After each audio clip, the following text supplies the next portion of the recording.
अस्सलाम वालेकुम दोस्तों, मैं हूं फयाज़ महमूद और आप देख रहे हैं फयाज़ महमूद यूट्यूब चैनल। दोस्तों, मास डिपोर्टेशन का ऐलान किया गया था, उस पर अमल दरामद भी शुरू कर दिया गया था, लेकिन अब आप ये कह लीजिए कि मेजर स्टेप जो है वो ले लिया गया है, क्योंकि 1 करोड़ से ज़ायद लोगों को डिपोर्ट करने का मंसूबा है। लेकिन पहली बार 11 लाख लोगों पर ट्रंप एडमिनिस्ट्रेशन के एग्जेक्टिव ऑर्डर ने बिजलियां गिरा दी हैं।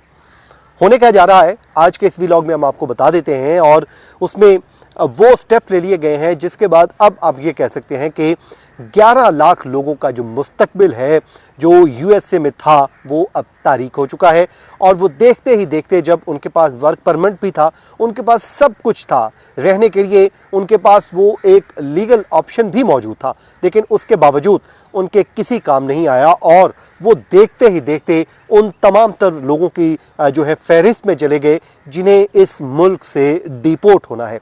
प्रेसिडेंट जो बाइडन जाते हुए उनको एक बहुत बड़ी सहूलत दे गए थे, लेकिन अब वो सहूलत भी उनसे छीन ली गई है। और अब ये देखना होगा कि क्या ये मामला भी कोर्ट में जाता है या नहीं जाता। जैसे पहले एग्जेक्टिव ऑर्डर जो है वो चैलेंज हुए हैं और उसके बाद बज़ाहिर ये लग रहा है कि ये भी अब मामला कोर्ट में जाएगा। और आखिरी उम्मीद, जो कहते हैं कि उम्मीद की किरण कोर्ट्स हैं, और अगर कोर्ट ने उनको बचा लिया तो ठीक, वरना 11 लाख लोग जो हैं वो अब उनका मुस्तकबिल जो है हमेशा हमेशा के लिए तारीख हो गया है और वो उन्हें नहीं मालूम कि अब उन्होंने क्या करना है।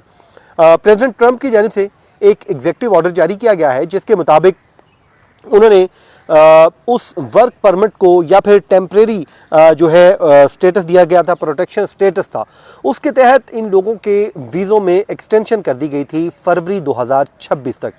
इसमें मजमूई तौर पे जो है 11,21,000 लोग बनते हैं, जिसमें वेनेज़ुएला के भी हैं, उसके अलावा हेटी के भी हैं, और साथ ही साथ पाकिस्तान और इंडिया के लोगों को भी आइडेंटिफाई कर लिया है। पहली बार पाकिस्तान के 8,000 लोगों को आइडेंटिफाई किया गया है, और इससे पहले भी उनको डिपोर्ट किया गया है जो पनामा पहुंच चुके हैं और वहां के जंगल में ज़िंदगी बसर कर रहे हैं, और वहाँ से उनको पाकिस्तान डिपोर्ट किया जाना है। लेकिन इंडिया की एक बहुत बड़ी तादाद है जो इंडियन लोग हैं, और वो लाखों में बनती है। ये तमाम तर लोग इस वक्त उनके कहते हैं रडार में आ चुके हैं, इनको आइडेंटिफाई कर लिया गया है और इनको किसी भी वक्त डिपोर्टेशन इनकी भी शुरू हो जाएगी। लेकिन हम सबसे पहले बात करते हैं हेटी और वेनेज़ुएला के जो लोग हैं। वेनेज़ुएला के 6 लाख लोग हैं और 5,21,000 वो लोग हैं जो हेटी से आए थे, और ये उस वक्त आए थे जब हेटी में आपको पता है कि जो वो ऐसा मुल्क है जहाँ पर कोई हुकूमत नहीं है, ना वहाँ पर कोई एडमिनिस्ट्रेशन है, बल्कि मुख्तलिफ गैंग्स हैं जो वहाँ पर लड़ झगड़ रही हैं, और उनकी वो कहते हैं रियल मीनिंग में जंगल का कानून नाफिज है कि जिसकी लाठी उसकी भैंस वहाँ पर चल रहा है। तो ये वो लोग थे जो अपनी जान बचाकर, जिंदगियाँ बचाकर वहाँ पर पहुँचे।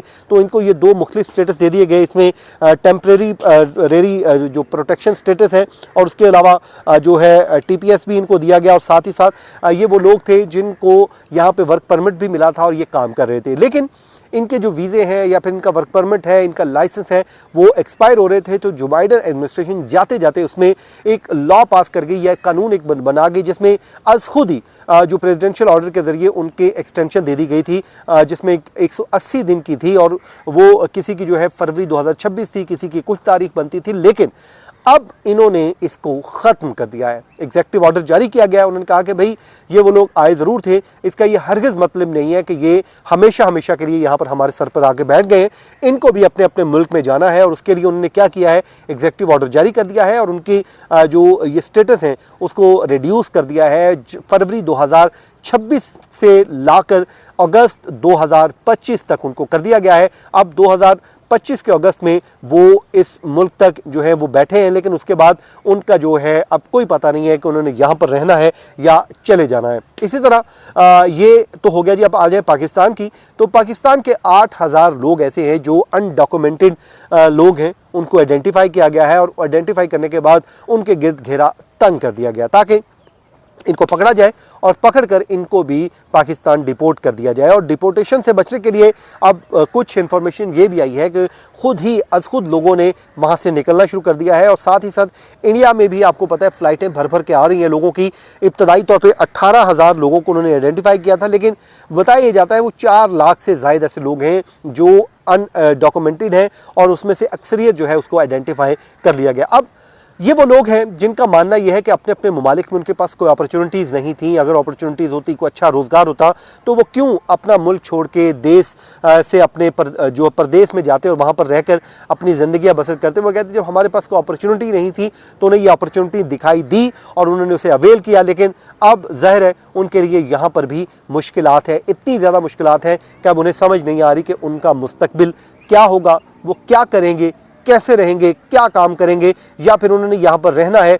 मेरी कुछ लोगों से बात भी हुई, वो ये कहते हैं कि हमें नहीं मालूम कि हम जब सुबह वर्क पर जाते हैं तो ये भी मालूम नहीं होता कि वापस हमने अपने फैमिली के पास आना है या नहीं आना, अपने काम से अपने घर वापस आना है या नहीं आना। हम देखते रह जाते हैं और इस उम्मीद से जाते हैं कि शायद वापस आ जाएं, या ये भी हो सकता है कि वर्क प्लेस से हमें उठा लिया जाए और उसके बाद उस जहाज़ में बिठा दिया जाए जिस जहाज़ की मंजिल उसका आबाई मुल्क है। बहरहाल ये वो लोग हैं इलीगली जहाँ वहाँ पर गए थे और अब उनके लिए मुश्किलात हैं। अब देखना ये होगा कि माजी में भी इस तरह के एग्जीक्यूटिव ऑर्डर कोर्ट ने जो है स्टे दिए थे, अब आखिरी उम्मीद कोर्ट है वो स्टे देती है या नहीं, इस पे हम आने वाले दिनों में बात करेंगे। अपना बहुत सा ख्याल रखें, जहाँ रहें खुश रहें। मुझे दीजिए इजाज़त, अल्लाह हाफिज़।